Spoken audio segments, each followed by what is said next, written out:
A little bit of NBA talk today, guys. Let's talk about 8 of the youngsters, 25 and under. 8 of the youngsters that are making moves in the NBA, up-and-comers, if you will. What does it mean for their cards? And then also, we're going to preview the potential #1 overall pick. The NBA draft lottery is tonight, actually yesterday. Stick with me.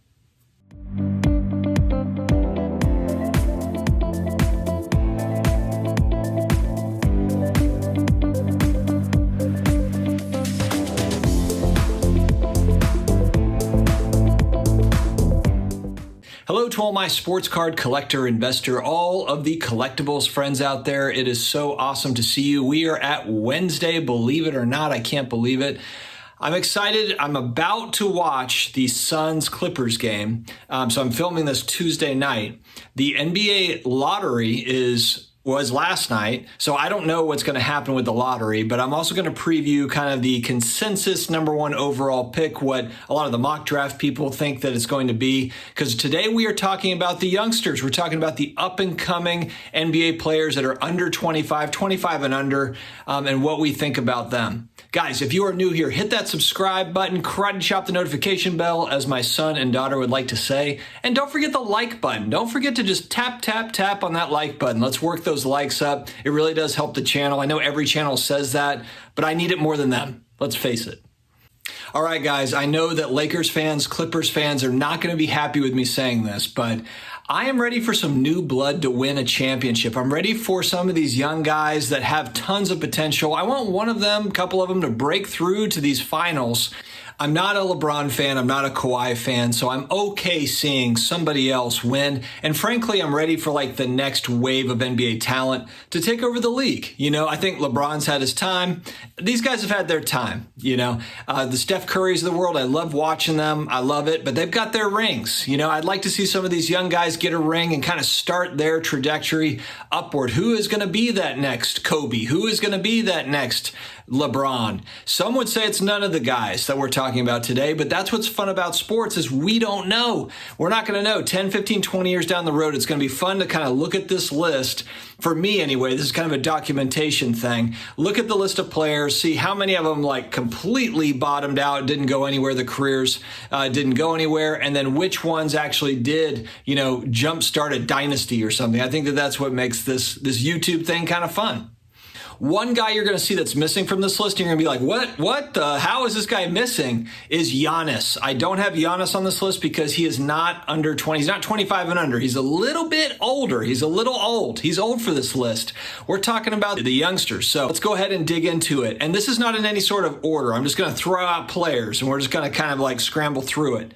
First, Lamelo Ball. I'll be totally honest. I thought Lamelo Ball was overhyped coming into this last draft. I thought, you know, he played overseas, but has he played any real competition? And I thought with just the Ball family, maybe he's just been kind of hyped up. I don't know. I just didn't really think that he was going to be all that. And maybe it was just a good freshman year, but other than him, of course, he did get injured. But man, when he was on the floor, he really looked good. The one thing that really stood out for me on draft night when they were talking about LaMelo, they were talking about how he has elite passing skills. And I remember thinking like, okay, like we'll see, you know, we'll see how he does in the NBA. No, he has elite passing skills. I mean, some of the stuff, some of the moves, some of the plays are just wicked highlights. I know that, you know, he hasn't done what Magic Johnson has done, but it just kind of reminds you a lot of the no-look, you know, type passes, you know, the Jason Kidd, you know, type stuff, Jason Williams. You know, I mean, he has just some unbelievable court vision, LaMelo Ball. So I was really impressed with him coming out, and, you know, hope that it gets better because, the Hornets obviously aren't really going anywhere. Charlotte's not really going anywhere anytime soon, but kind of cool to see what they can build there. Can Michael Jordan build around LaMelo and make them a contender? It'll be fun to watch. Ja Morant, part of the Memphis Grizzlies. He's the next guy I put on this list. And Ja's one of those guys, man. There are some big time Ja believers out there. And again, that's another guy that kind of, he came out of school kind of second fiddle to Zion, but man, he has really, really shown up. And that Grizzlies team has got a lot of young talent, a lot of really, really good talent. And so, can they get over the hump in the West? And again, it's kind of like, what is that West going to look like post LeBron? And, eventually maybe Kawhi retires. Eventually Steph Curry's no longer there. But there's probably a couple more years of kind of this veteran dominance. And then what? We'll see what happens. But this year we've got a unique, outside of Kawhi Leonard and Paul George, there's not any vets left really. So it's going to be cool. So Ja Morant is another guy that I'm watching as we move forward, another exciting player to watch. Look out for those Hawks. Trey Young coming out of nowhere. The Hawks are like the Cinderella story, man. Like they haven't looked, look, they've looked good all year, but I think it's just kind of like, but it's the Atlanta Hawks. Like they're not going to win anything.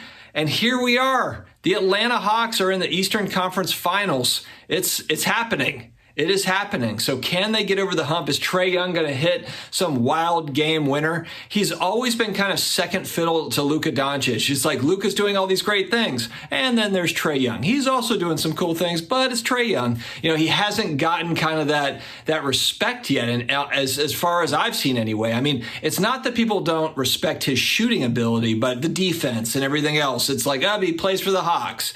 Can the Hawks really can they get in the finals? That would be absolutely incredible if they pull that off. Trey Young is one of those young players. It's exciting to see, some things happening there. Donovan Mitchell, he's proven himself as a big-time player in the league for the Utah Jazz. I enjoy watching him play. Unfortunately, they kind of crumbled. Honestly, I thought once Kawhi went down for the Clippers, I thought the Jazz were going to beat the Clippers. I did not see that coming, where Paul George, not that he's a bad player, but really kind of put the team on his back. And he's a great player, but I just didn't think it was going to happen. And now, not to give Paul George all the credit, because frankly, the bench really showed up for the Clippers. The Clippers are an insanely deep team.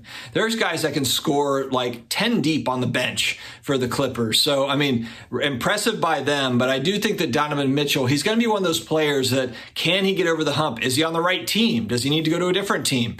What's the story there with him? But he has shown that he can play. He makes a huge difference for the Jazz. He really, really does. Without Mitchell, the Jazz really are floundering. Anyway, so Donovan Mitchell, another kind of exciting young player to watch for me. Jayson Tatum, the Boston Celtics, what's going to happen with them? They've got the young duo of Jayson Tatum and Jaylen Brown. Are they going to add some pieces? They've got new coach. The coach is now the GM. What are they going to do? Are they going to add some pieces? Are they going to? It looks like they've traded Kemba Walker. Al Horford's coming back. Are they going to be able to build around those guys? The Celtics are just such a promising young team. They just couldn't put it together this past season, but they've got that young talent. And the East, it's fairly open to where, they just add a piece, they get on a good run. I think that they're going to be good. And look, it's the legendary Boston Celtics franchise, so you can't not be excited about these young players. So I really like, and Jayson Tatum, he's already hit a bunch of clutch shots. He's shown that he can be the man. He can be that guy. So I'm having fun watching Jayson Tatum. Devin Booker, D-Book.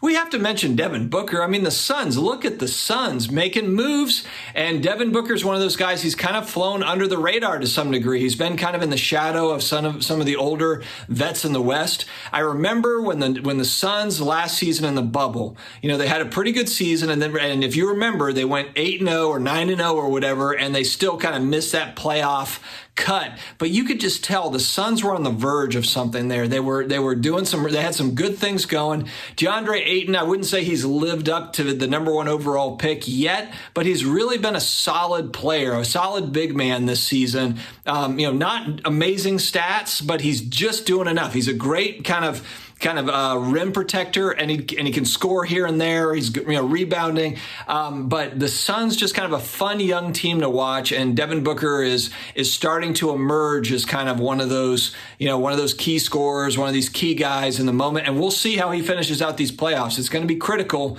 I know for his legacy, he's still young. Like the guy's 24 years old. He's got time, but this is a big year. This is a big opportunity with no LeBron in the way, to go to these finals. And there's no Kevin Durant, and there's no LeBron in the way. So, and no Steph Curry and Klay Thompson. It's going to be wild. Zion Williamson. There's rumblings that he already wants out of New Orleans. I hope that's not true, honestly. I'm a huge New Orleans Saints fan. So, kind of by default, I kind of pull for the Pelicans. I'm not a massive Pelicans fan, but I was excited to see Zion go to New Orleans for that city. And I hope that Zion stays there for a while. I hope they can build around him, etc. Because he's an exciting player to watch. Hope he can stay healthy. But man, just, huge excitement, hype coming out of college for Zion, and he's an exciting young player. So let's see what Zion can do. Last but not least on the list, it is Luka Doncic. Of course, it's got to be Luka. He's got to be on the list. He's kind of the man that he's kind of that guy that everyone's talking about. He's the young player that's doing all the crazy things, but a lot of these guys on the list have done some great stuff too. Luka just happens to be 21, 22 years old. He hasn't really had much help in Dallas, but gotten them to the playoffs, and I think that it's really going to, critical time for him over the next few years. He's still so young. He's still so young. But I hope the Mavs can add some pieces around him. And just, it's exciting to kind of think about tomorrow's NBA and Luka being a part of it. He's a fun player to watch. He's kind of one of those all-around players. He can pass, he can shoot, he can rebound. He can really kind of do it all. So excited to see where Luka goes. All right, guys, we're going to talk about the lottery happened last night. This is going to come out in the morning. For me now, it's going to happen in a couple of hours, but the lottery is going to happen. Who's going to get the number one overall pick? And who do we think the number one overall pick is? I looked at some mock drafts. I'm going to be honest. I am no draft expert. I have not been following all the prospects. I think that there are some really good players coming out in this year's draft. I don't know where it sits as far as if this is an amazing draft or it's a bad draft. Haven't been paying attention to that, but it looks like the consensus number one overall pick is Cade Cunningham, guard out of Oklahoma State.